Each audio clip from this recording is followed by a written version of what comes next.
Hello YouTubers, welcome to Big Buddha is Watching. I'm Big Buddha. Today I'm going to be looking at another one from my top 10 list of favourite films, and it is another Scorsese movie, Martin Scorsese's The Last Waltz. You'll be forgiven if you've not heard of this film. Anybody who follows Martin Scorsese's body of work might have just stuck to his feature films, but Martin Scorsese also has a great sideline in documentary filmmaking, in particular documentaries about musicians. He's also made a documentary, I think it's called Italian Parents, about his mum and dad, which I haven't seen. I'll have to source that out. It's difficult to find that one that day, but of course his mum played Rupert's mother in The King of Comedy, and so she's a real character. She's in Goodfellas as well. Martin Scorsese, of course, is a child of the 60s.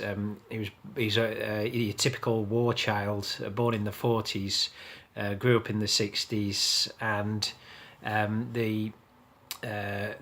his musical tastes have reflected all through his films.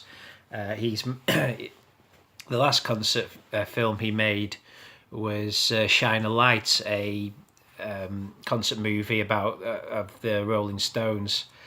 I'll talk about that later, because that's I might have to revisit that one actually, because that's an interesting project in of itself. He also did a couple of great documentaries about Bob Dylan and George Harrison. George Harrison one's a really just a fantastic piece of documentary and editing.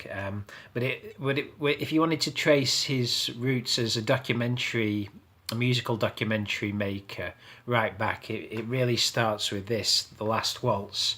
Just to give you some context, it's a final. The film charts the final ever performance of the original lineup of the band, who were a 1960s/70s rock and roll outfit. Their style kind of was all encompassing of American music, even though they were actually Canadian. They made up, the band members made up of 4 Canadians and one American, member from the US, and that gave them a very interesting slant on, because their musical influences were all from the United States, be that through bluegrass music, blues, country and western, gospel, folk, or their stylings was a great big melting pot of all these different styles, but styles from across the border, it would have been for them. So their second album is called America, and that was very much them sort of reflecting back their point of view of America back to, or the United States back to people from the States. They were the Hawks. They started out, and they were called the Hawks because they were just the backing band for Ronnie Hawkins originally. Then they were Bob Dylan's backing band for a while. Most famously on his Go Electric tour, they were actually the band that toured with Dylan in Britain in the 60s when he went electric, and the folk community just were up in arms about this. There's talk of every night that them getting booed off stage and Dylan telling them to play louder. He was in real defiance because he knew what he was doing was revolutionary and I guess ahead of its time. One of the most famous stories in rock history is of a member of the audience in one of those gigs shouting Judas at Dylan, and they were actually the band on the stage when that happened, and Bob Dylan appears in this movie as well. So they call themselves the band because everyone just they didn't decide to carry on as the Hawks, because that was who they saw themselves as when they were Ronnie Hawkins' band, and apparently when they were Bob Dylan's band, everyone just referred to them as the band, so they became the band. They are the band that's called the band. Anyway, they toured for 16 years, so from 1960 to 1976, and then in 1976 they decided to stop touring altogether. They recorded their last album together in the original lineup in 1977. And The Last Waltz actually documents their final ever performance at the Winterland Theatre in San Francisco, which they chose because it was I think the first venue they played as the band together. So there was a cylindrical. Excuse me, I'm ill today, so I'm struggling to get this one out. There was like yeah, that's why they chose that venue. Anyway, so this film really it documents on 35mm their final performance. And it wasn't just a gig where they played their greatest hits, as well as playing their back catalogue. They also had various guest stars, contemporaries of theirs, come on to do guest spots throughout the show. So as well as the band, you also had the likes of Joni Mitchell popping up, Ronnie Hawkins, who were their like I say, their original frontman, Paul Butterfield, the blues harmonica player, Eric Clapton turns up at one point, Neil Diamond, who it was interesting because it was the sophisticated San Francisco crowd weren't probably that big a fan of Neil Diamond. They saw him as much more sort of mainstream at the time, but Robbie Robertson had produced an album for Neil Diamond, so that's why he got a guest slot on this. And he wrote the song Dry Your Eyes, which Diamond performs in the film. Great song, and as you can see, I mean, Neil Diamond totally wins over the crowd in his segment. You get both the Neils in this. You get Neil Diamond and Neil Young. Neil Young does a song called Helpless with Joni Mitchell on backing vocals. It's interesting when you watch it because all the guests in this were surprises. Nobody knew who the guest list was. It was just advertised to the audience members as the band plus special guests, so nobody knew who was going to turn up. Joni Mitchell, when she did the backing vocals for Neil Diamond's section, nobody knew that Joni Mitchell was going to come on stage. So to not spoil the surprise, they actually had her singing backing vocals backstage to Helpless. Beautiful song. Who else? I've watched the film many times, so but I don't want to miss anybody out here. Emmylou Harris and the Staples Singers.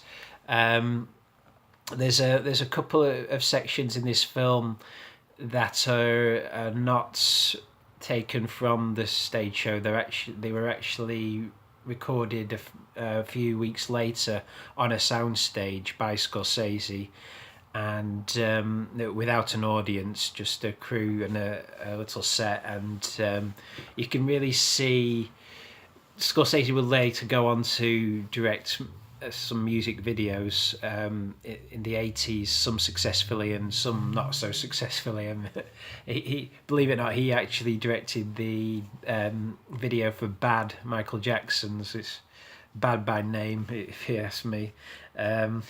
It wasn't quite as successful as his collaboration with John Landis on Thriller, but you can see in this, as well as the concert footage, you also get these they're almost kind of music videos. A couple of times you get a great rendition of probably the band's most famous song, The Weight, with the Staples on backing vocals, and then they do another song called Evangeline with the country and western singer Emmylou Harris. They felt that country and western was the only musical genre that they liked that wasn't adequately alluded to in the main show. Yeah, I mean, you might argue that was a good thing, but that's it. I guess that's your opinion. Depends on your opinion on country and western music. But very well shot, very interestingly shot sections. They look great. The Scorsese's very influenced by the work of Michael Powell and Emmerich Pressburger, and you can see that especially in the lighting choices he makes in those sections, the blues and reds that he uses. It's interesting. He took a film like The Red Shoes, which was a film from the 40s about ballet, and transposed that aesthetic to shooting rock and roll. Who else is in? Ringo Starr and Ron Wood from Ringo from the Beatles, obviously, and Ronnie Wood from the Rolling Stones. So I think he might have still been in the Faces at that point. Appear at the end. They do a big. All the guest stars come on at the end to sing "I Shall Be Released," and of course, Van Morrison. Is in the film as well, singing a song called Caravan. In the caravan, it's on its way. Fantastic tune. One of his, a lesser known Van Morrison song, but one of his best, if you ask me. And then, of course, the real showstopper of the evening is Bob Dylan turning up at the very end, and in typical Dylan style. I mean, he does Forever Young, and then I think the band didn't even know he was going to do this, but he just decided on the fly to sing "Baby Let Me Follow You Down," and you could sort of see them, the band playing and almost improvising on the spot. How to actually play this song. You sort of see Dylan coaxing them along. I mean. This film, I probably saw it in my late teens for the first time, and as I said before, it became a favourite of mine only because after seeing it, I sort of watched it because of the Scorsese connection. I'd never really heard of the band, really. I mean, I often think I was born at the wrong time when it comes to my musical taste, because my musical tastes is sort of centred quite heavily around 1960s and 70s stuff. I think that's the era I would have really relished. Everything from the Beatles through to Woodstock, and then into the 70s. I love Bowie and everything. And so I mean, the music in this film and of this era is right up my street. So I fell in love with this film when I first saw it, and as I've said before, I mean, I watched it through because of the Scorsese connection. I think it was on sort of like 2 a.m. on Channel 4 or something. So I videoed it and watched it the next day, and then it was one of those ones that I kind of every now and again I'd feel a need to watch it again. I thought I really enjoyed that. And I put it on, and I've watched it many times since. Bought the DVDs. It just works as a concert movie. Yeah, you can see the quote at the back. The finest of all rock movies. I absolutely agree. I mean, right from the get go, the band come on. Interestingly enough, Scorsese structures it so that the first track you see and the one they play the opening credits over, and you get the credits: Robbie Robertson, Rick Danko, Levin Helm, Garth Hudson, Richard Manuel. The first track that he plays is actually the last track of the night. It's kind of fitting that a film called The Last Waltz begins with the last track that the original lineup of the band ever played together on stage. I guess it would have been a cover of Marvin Gaye's "Don't Do It." I've never actually heard the original, but the band's version, I mean, it absolutely rocks, and I think the general consensus is that that's the definitive version of "Don't Do It." But I mean, as it goes on, I mean, it's just one amazing tune after another, and amazing tunes I'd never heard before. Well, I'm thinking, I've never heard these. Up on Cripple Creek, the night they drove Old Dixie down, Ophelia, It Makes No Difference, yeah, Chest Fever, played all too briefly, but it's in there. Great tunes, and then on top of that, you also have the support. Oh, Dr. John, I forgot to mention Dr. John. He's another one of the guest stars. But all the guest stars really bring their A game to it. With songs like Joni Mitchell's "Coyote," "Caravan" by Van Morrison, "Such a Night" by Dr. John. So great music. And then structurally, this film was very influential on documentary movies to come and concert movies, because after Scorsese shot the concert footage, he and the studio sections, then he spent a few extra weeks with the band interviewing them and just getting them to tell the stories and anecdotes about being on the road. And so he don't go into this looking for a definitive history of the band and the story. It's more a sort of ode to life on the road, and being just jaded by it all by the end.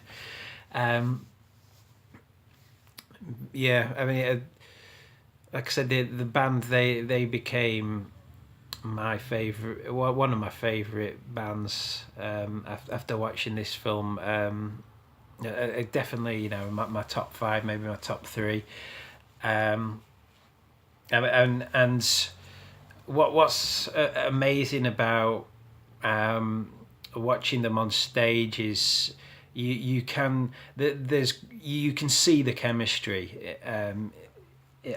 You can see it there writ large. Like I say, these guys have been performing together for 16 years and maybe longer, and you could see there was just five guys. No lead singer in the band. Interestingly enough, you have Levin Helm on drums, but he also sang lead vocals. He had an incredible voice. Rick Danko on bass, again he had an incredible voice as well. And Richard Manuel on, I guess he's kind of credited as being on rhythm piano, and he had an incredible voice as well.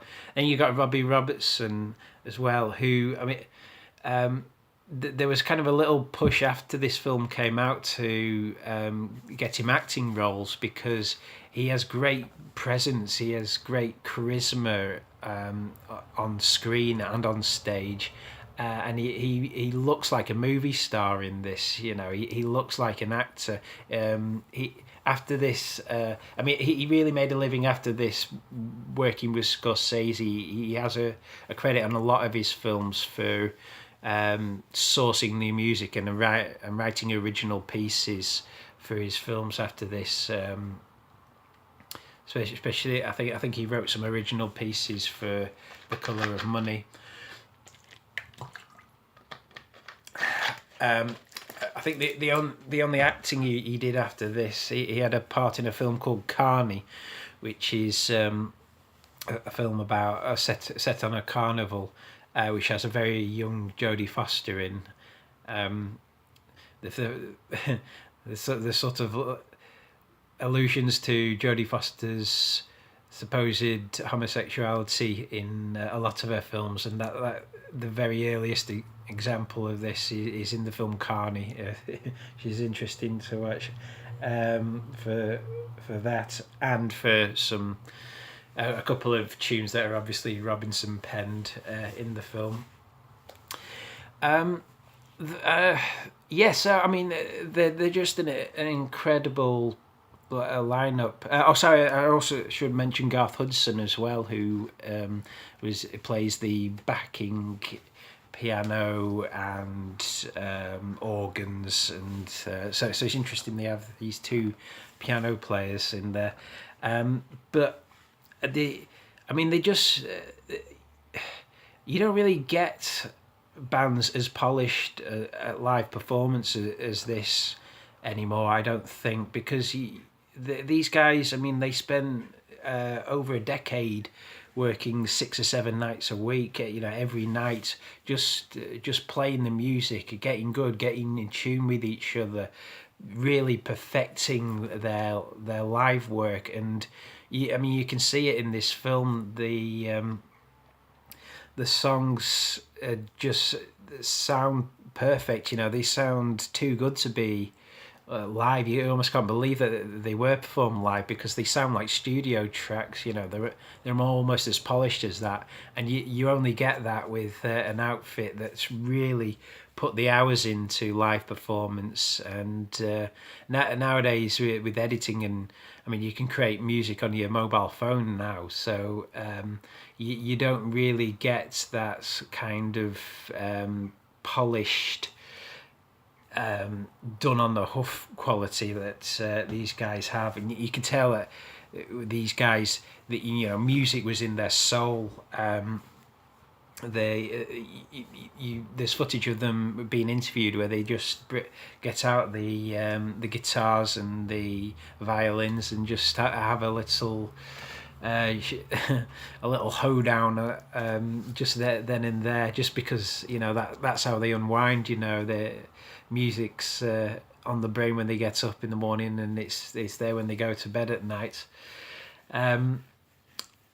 It's a melancholy film in many ways as well, if you know the history of the band, because there is a slightly tragic history to some of the members. Not the worst you've ever heard, but like I say, they never played in this lineup the 5 of them again, which is where they were really sort of crystallised and perfect with the 5.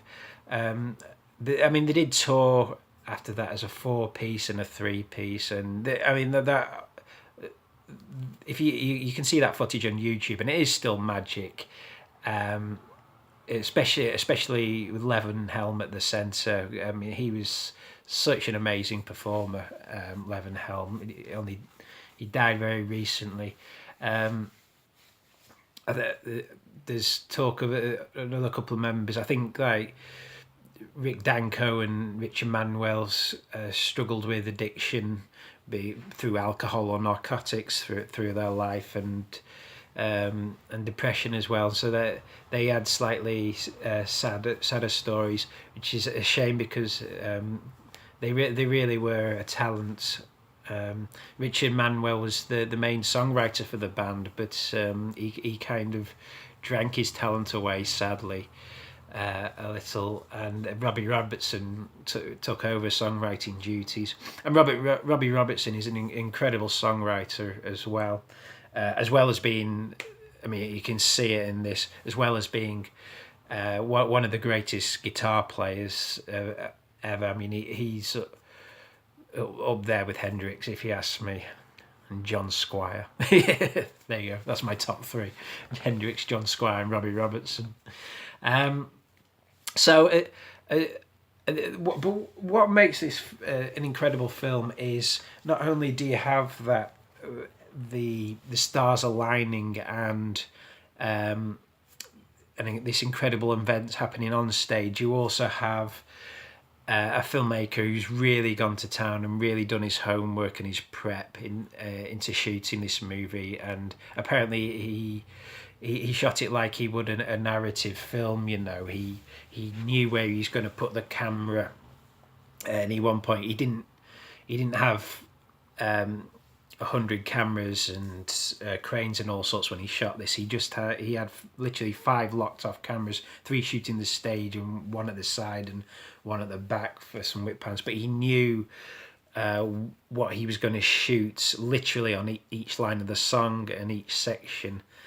And if you watch this film, I think this film should be the Bible for anybody who's going to shoot live music, because when people shoot live music, everything I watch that when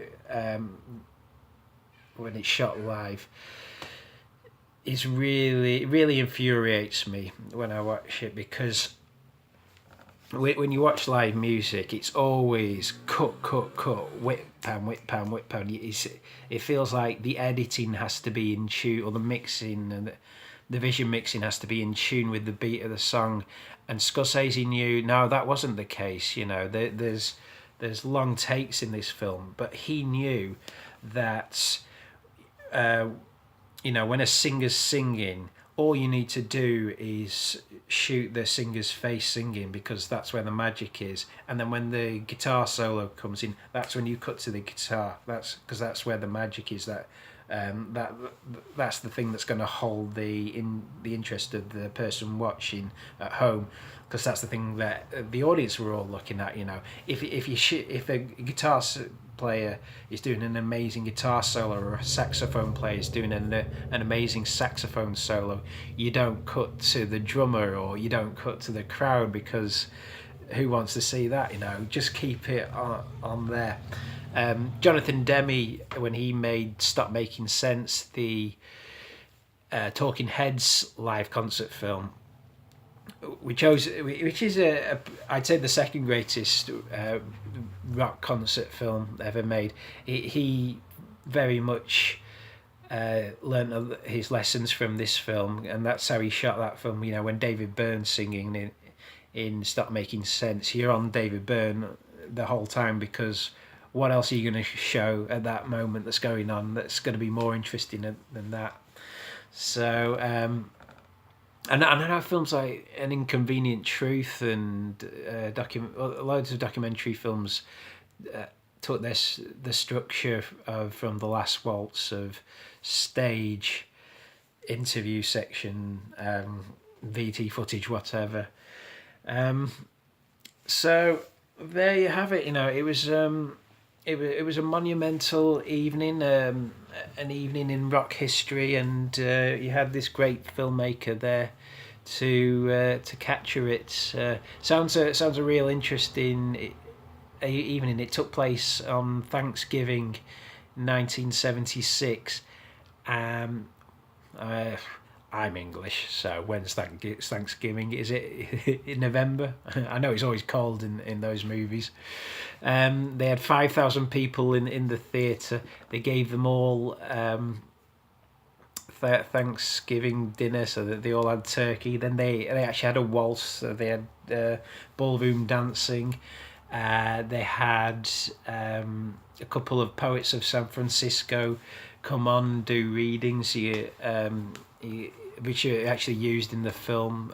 Somebody does the introduction to the Canterbury Tales in Old English. Someone else comes on and reads the Lord's Prayer, but a kind of hipster hippie version. Says "Oh man" instead of "Amen" at the end. Then you had the band do their set, then the guest stars, then the band do a solo set, and then the Dylan numbers, and then you had a couple of jamming sessions, one of which is available to watch as a special feature on the DVD. It's real interesting footage, and about 2 in the morning, nobody gone home, nobody wanted to go home. They wanted an encore, so that's when the band, who'd all sort of been relaxing for an hour or two now, went back on stage to do "Don't Do It," because it was the only song in the repertoire they hadn't played at that point. So I guess, I used to have I had both. There's two versions of the album available. The live album. You had the condensed version, which is about 4 hours long, and then you had the full 7 hour version. You realise when you listen to the 7 hour version that the reason that some of the tracks are so perfect is because Scorsese had an embarrassment of riches, really, in the editing phase. He's managed to edit sort of 90 minutes of the very best footage and the best songs. Muddy Waters, forgot to mention Muddy Waters doing Manish Boy. He's in this. He managed to get 90 minutes of footage and then an extra 20 of interviews and what have you. And so he really had an embarrassment of riches in the editing stage. And so I guess that's how you create a perfect sounding concert movie. Just make sure it's 7 hours long and you have all the best stuff to choose from. Anyway, I'm going to keep this to one because I'm nearly to the 33-minute mark. So there you go. Last Waltz, one of my absolute favourite films. 5 out of 5 for me, without a doubt. It's a pretty perfect piece of documentary making. Go check it out if you haven't seen it. And until next time, this is me, Big Buddha, signing off. I'll see you out there in YouTube land.